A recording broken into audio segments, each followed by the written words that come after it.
üçüncü qrupa hazırlaşıram. İxtisasım beynəlxalq münasibətlər hissəyirəm. Ailəm, ətrafım, hər kəs məndən yuxarı nəticə gözləyir. Özüm də özümdən yuxarı nəticə gözləyirəm.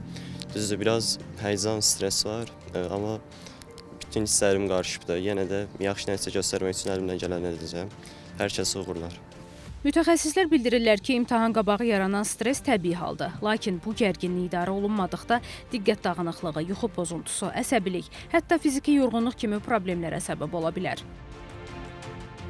Çox sual olunur ki, bəs imtahan qabağı vaxt bölə bilmirəm, zamanım yetmir, eləcə də dərslər mənə çox ağır gəlir, özümdə motivasiya hiss edə bilmirəm. Bu zaman nə etməli? Zamanı əlbəttə ki, düzgün şəkildə idarə etməli, dərs proqramları hazırlanmalı.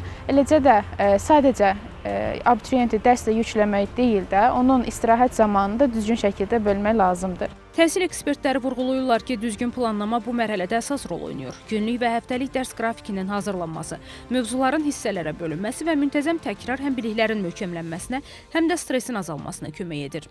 İmtahan zamanı ən yaxşı bildikləri fənnin, ən yaxşı bildikləri mövzudan başlasınlar.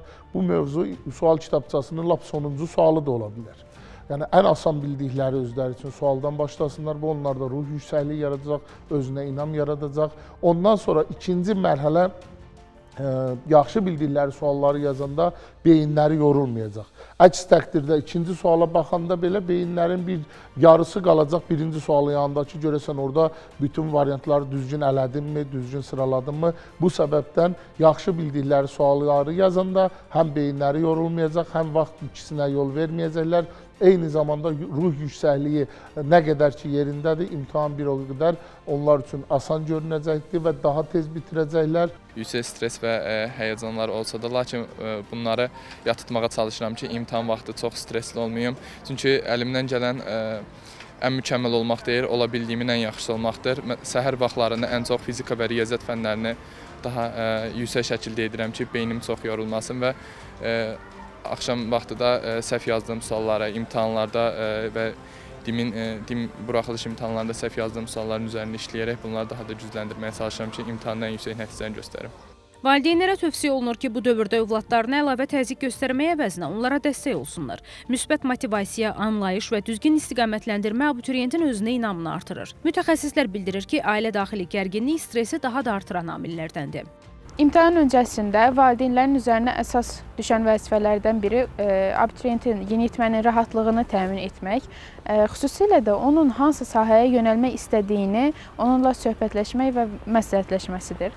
Əlbəttə ki, yeniyetməyə sən bunu bacarmalısan, sən bunu edə bilərsən kimi cümlələr, ifadələr işlədib onu böyük məsuliyyətlər altına yükləmək, daxil etmək olmaz.